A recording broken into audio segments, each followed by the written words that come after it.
Dua tokoh ini selalu ditampilkan secara berpasangan. Yang pertama adalah Raja Sejong dari dinasti Joseon yang memerintah Korea dari 1418 hingga 1450, dan Laksamana Yi Sun-shin, seorang pemimpin angkatan laut kerajaan Joseon. Namun, yang bikin saya heran adalah kedua tokoh ini tidak hidup sejaman selayaknya Soekarno-Hatta, ataupun kedua tokoh ini juga bukan pendiri Republik Korea. Lalu, apa yang membuat pemerintah Korea berpikir untuk mengabadikan kedua tokoh ini secara bersamaan? Seperti di sini, dan di sini.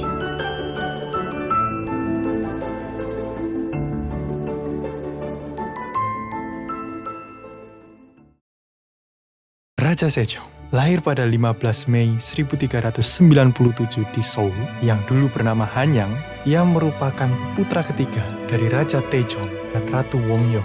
Nama kecil beliau sebelum berganti nama menjadi Sejong, Do bukan Do yang itu ya, itu mah Do Kyung-soo. Nama beliau adalah Ito. Sebelum menjadi raja, disiapkan untuk menjadi raja yang benar-benar bijaksana. Beliau ditanamkan nilai-nilai Konfusianisme oleh para sarjana tentang sejarah, sastra, bahasa, politik dalam negeri maupun politik luar negeri. Sejong tumbuh dan besar dengan penuh rasa hormat terhadap ilmu pengetahuan dan para cendekiawan. Hal tersebut membentuk karakter kepemimpinan Sejong pada masa berikutnya. Sejong naik tahta pada tahun 1418 menggantikan ayahnya yang mengundurkan diri. Selayaknya semua pemerintahan di dunia, pasti ada aja masalahnya. Mulai dari kondisi rakyat yang miskin, masyarakat yang bodoh dan buta huruf, pemerintahan yang tidak solid, elit yang korup, hingga persaingan antara keluarga elit negara yang makin mempersulit kehidupan rakyat. Disclaimer dulu ya, kondisi ini hanya terjadi di masa Joseon. Tidak terjadi di negara modern hari ini. Nggak ada negara modern kayak gitu. Kondisi ini diperparah dengan penerapan nilai-nilai Konfusianisme yang begitu ketat. Filsafat Konfusianisme percaya bahwa para penguasa di dunia adalah pemilik mandat surgawi, di mana ia adalah manusia setengah dewa yang mampu membuat keputusan, yang keputusannya mempengaruhi hampir seluruh rakyat. Keputusannya juga mempengaruhi masa depan seseorang. Namun, setiap keputusan tersebut perlu adanya legitimasi. Legitimasi bersandar kepada kepercayaan masyarakat serta kepercayaan para birokrat yang berada di bawah raja untuk menjalankan seluruh titah raja tersebut. Sehingga dalam mengambil keputusan, seorang raja di dinasti Joseon tidak bisa mengambil keputusan seenak jidat karena dia harus berkonsultasi terlebih dahulu dengan Dewan Negara. Nilai-nilai Konfusianisme seperti itu pada dasarnya sangat bagus. Bahkan itu merupakan embrio awal dari pengambilan keputusan secara demokratis. Namun, yang jadi masalah adalah pada saat Raja Sejong mengambil keputusan, tidak semua keputusan dapat dieksekusi dengan baik. Tersebut dikarenakan adanya perebutan kekuasaan antar klan di bawah Raja Sejong. Sehingga proses eksekusi keputusan tidak dilakukan secara rasional. Melihat permasalahan ini, Raja Sejong membangun sebuah jalan keluar melalui proses meritokrasi dan demokrasi. Raja Sejong mengharapkan agar yang duduk di pemerintahan tidak hanya anggota klan tertentu, namun juga rakyat biasa. Masalah utamanya, masyarakat pada saat itu miskin dan buta huruf. Raja Sejong melihat permasalahan utama dari buta hurufnya masyarakat Korea bukanlah karena masyarakat Korea tidak bisa berkomunikasi satu sama lain. Namun, karena masyarakat Korea kesulitan untuk menulis dan membaca dalam huruf Cina. Huruf alfabet Tiongkok adalah sistem penulisan salah satu yang paling sulit di dunia, bahkan hingga hari ini.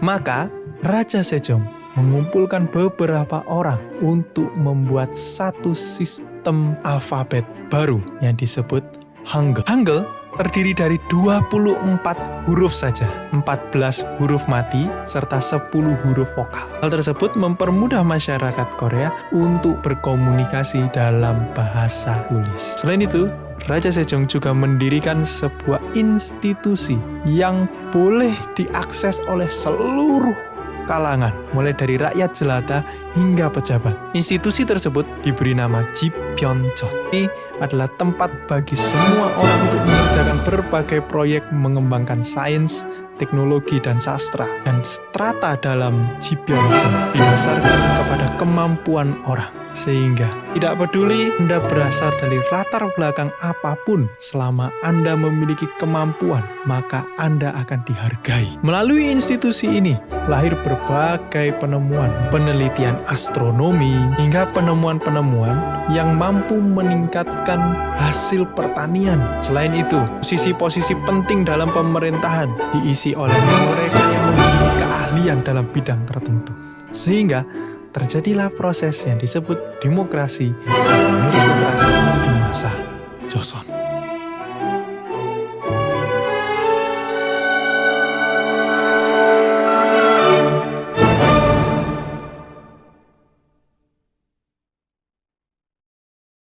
Tokoh selanjutnya adalah Jenderal Lee Sun-shin yang semenjak kecil memiliki keberanian yang luar biasa. Dia pernah menghalangi rombongan kerajaan. Dia tidak akan minggir apabila dia tidak boleh bergabung menjadi bagian dari angkatan bersenjata. Sifat keras kepala dan keberaniannya pada akhirnya meluluhkan hati para petinggi militer yang pada saat itu mempersilahkan Lee Sun-shin kecil untuk memperoleh pendidikan militer. Keberaniannya ini pada akhirnya terbawa hingga ia dewasa. Keberaniannya dalam menghalau pasukan Jepang yang jumlahnya ratusan bahkan ribuan, namun ia tak gentar. Bahkan dalam satu peperangan ia hanya membawa 12 kapal. Namun dengan kecerdikan seorang Lee Sun-shin, ia memodifikasi kapal perang Korea yang sebelumnya terbuka sehingga memungkinkan pasukan Jepang untuk melangkah ke atas dek kapal. Pada akhirnya ia menutupnya dengan lapisan kayu dan dilapisi dengan lapisan tembaga tajam. Hal tersebut ia lakukan karena pasukan Jepang terkenal sangat tangguh dalam peperangan jarak dekat. Maka terciptalah kapal kura-kura. Ditambah satu kapal milik Lee Sun-shin, peperangan tersebut dimenangkan oleh pasukan Korea. Namun walaupun sudah menguasai medan dengan memanfaatkan arus air yang sangat kuat, Lee Sun-shin mati tertembak di atas kapal pada saat perang di Noryang 16 Desember 1598. Walaupun demikian, semangat patriotisme dan loyalitasnya kepada negara tidak luntur sedikit pun. Ia berkata bahwa peperangan tersebut harus tetap berjalan dan jangan biarkan siapapun mengetahui akan kematianku. Kisah Lee Sun-shin adalah kisah tentang kesetiaan seorang pahlawan negara yang membela negaranya dan memikirkan pasukannya.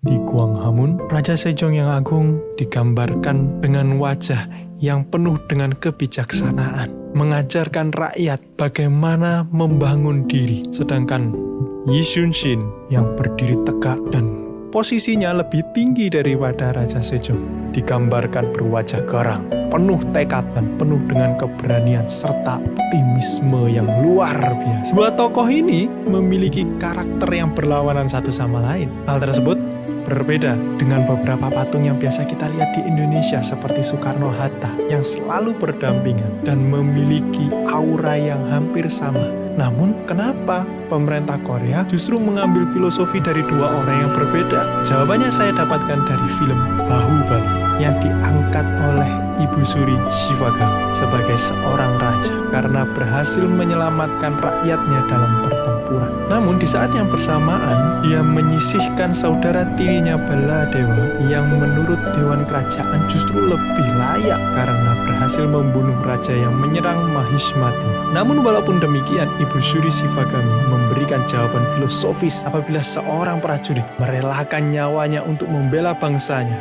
dan membunuh ribuan musuh yang menyerang bangsanya, maka dia menjadi seorang pahlawan yang namanya akan selalu dikenang oleh rakyat. Namun, apabila seseorang menyelamatkan satu nyawa, maka ia adalah dewa. seorang dewa adalah seorang pemelihara alam semesta. Ialah yang memelihara kehidupan. Dari sini kita bisa melihat sebuah negara yang hebat harus dipimpin oleh seorang raja yang menyayangi rakyatnya. Namun di sisi lain, negara harus tampil perkasa, gagah, dan kuat untuk melindungi seluruh kepentingan rakyatnya. Selain itu, konsep ini juga hidup di masyarakat Buddhis, di mana di setiap kuil Buddhis di Korea dijaga oleh dua penjaga gerbang yang disebut Narayon Geumgang dan Miljok Geumgang yang menguasai bala tentara iblis. Namun mereka tunduk kepada Buddha dan menjaganya dari setiap mara bahaya. Konsep ini bisa kita lihat di Gwanghwamun Plaza, di mana Yisun Shin justru ditempatkan di tempat yang sangat tinggi di depan Raja Sejong yang duduk santai di belakang tersebut, selayaknya Narayon Geumgang dan Miljok Geumgang yang menjaga Buddha yang memelihara kehidupan. Konsep tentang kebijaksanaan, demokrasi, meritokrasi, dan loyalitas kepada negara, serta semangat tanpa putus asa merupakan mental yang ingin dibangun oleh Republik Korea ke dalam setiap hati masyarakat. Sehingga menurut saya, kedua tokoh ini adalah fondasi awal majunya Korea.